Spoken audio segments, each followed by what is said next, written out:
Coucou les copains-copines! Il n'est pas toujours possible d'emmener ton chien avec toi.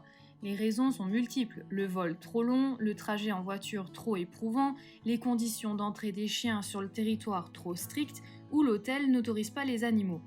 Dans une précédente vidéo, nous t'avons déjà donné nos conseils pour faire garder ton loulou dans la famille, mais as-tu pensé à la solution d'un dog-sitter ou d'une pension? Que ferais-tu si personne de ta famille peut le garder? Ou si tu devais être hospitalisé en urgence sans pouvoir maîtriser la situation tranquillement pour ton loulou? Nous allons te donner nos conseils pour gérer toutes ces situations en fonction du caractère de ton fidèle ami. Premièrement, faire garder son chien dans une pension. La pension est une structure où plusieurs chiens y sont hébergés. Ils sont placés dans une pièce ou dans une structure comme un chenil, seuls ou à plusieurs selon la capacité de ton loulou à sociabiliser avec ses congénères. La qualité de la structure peut varier considérablement. De la chambre d'hôtel propre et bien aménagée, dotée de jouets pour chiens, au chenil austère et sale, tout est possible.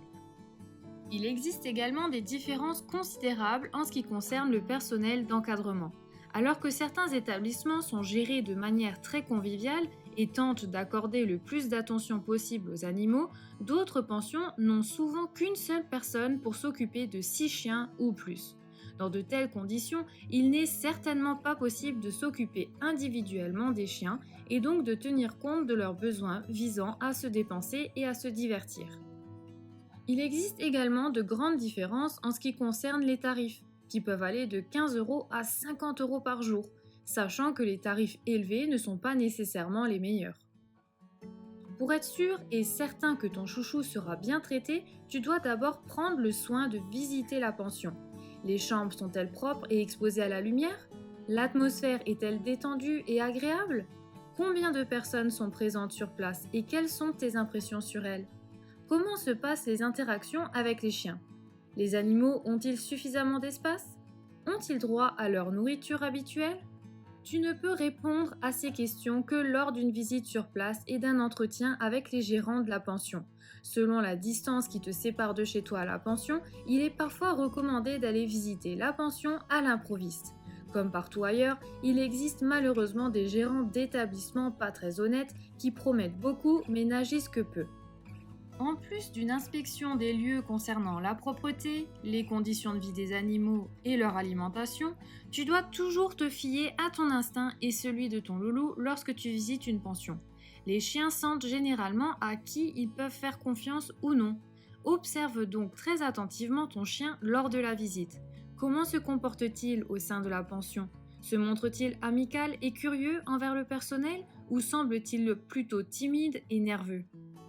Sache également qu'un séjour dans une pension ne convient pas à tous les chiens. Certains se montrent perturbés face au changement d'environnement, à l'absence de leur maître, ainsi qu'aux personnes et aux chiens qu'ils ne connaissent pas. Pour eux, un séjour dans une pension serait synonyme de stress. Il est donc important de bien identifier ce qu'il ressent. S'il accorde rapidement sa confiance aux autres personnes et s'il aime jouer avec les autres chiens, un séjour dans une pension peut en revanche être la solution la plus adaptée pour lui. Cela peut même parfois s'apparenter à des vacances. Deuxièmement, faire garder son chien par un dog-sitter. Si ton loulou est plutôt de nature méfiante, qui a du mal à accepter de trop grands changements, le faire garder par un dog-sitter peut s'avérer être une meilleure option. Un dog-sitter ne s'occupe généralement que d'1 à 3 chiens au maximum à la fois, ce qui permet de garantir un encadrement plus concentré sur ton chouchou. En général, ton chien emménage temporairement chez le dog-sitter pendant ton absence. Il doit ainsi s'habituer à un nouvel environnement, mais il reste dans un cadre convivial. La plupart des dog-sitters ne proposent pas leurs services dans un cadre professionnel, mais s'occupent des chiens pendant leur temps libre. Il s'agit le plus souvent de personnes qui ont ou ont déjà eu un chien. Étant donné que tout le monde est en mesure de garder des animaux et qu'il ne faut pas être formé comme dans les pensions pour chiens ou les refuges pour animaux, l'éventail des dog-sitters et de leur expérience est par conséquent très large. L'application Rover t'aidera dans ta recherche. Avant de le confier à un dog-sitter, il est donc préférable de rencontrer la personne à plusieurs reprises. Rendez-lui visite avec ton loulou, faites des promenades ensemble et observe comment le dog-sitter se comporte avec ton ami à quatre pattes et également comment ton chouchou réagit face au dog-sitter. Si le dog-sitter a déjà un chien ou garde un autre chien, il est particulièrement important de voir s'ils s'entendent. De nombreux dog-sitters proposent également une journée d'essai afin de voir si ton chien se sent vraiment à l'aise. Avant de partir en vacances, définis précisément ce que tu attends du dog-sitter.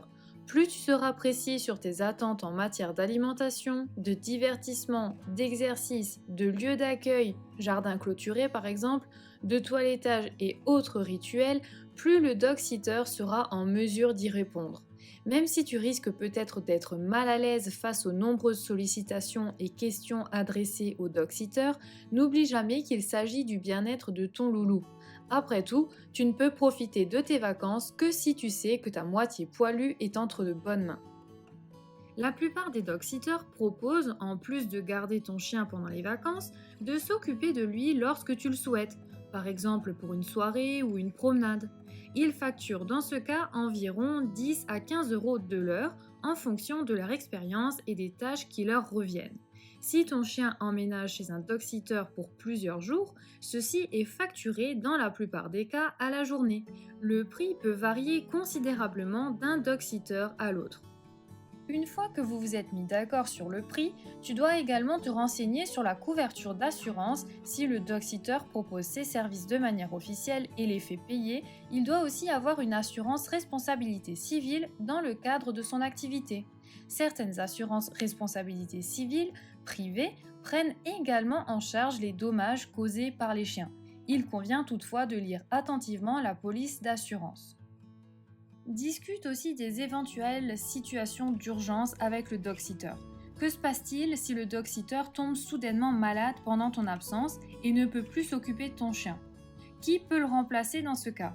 Et que se passe-t-il si ton loulou tombe soudainement malade? Le dog-sitter peut-il l'emmener chez le vétérinaire?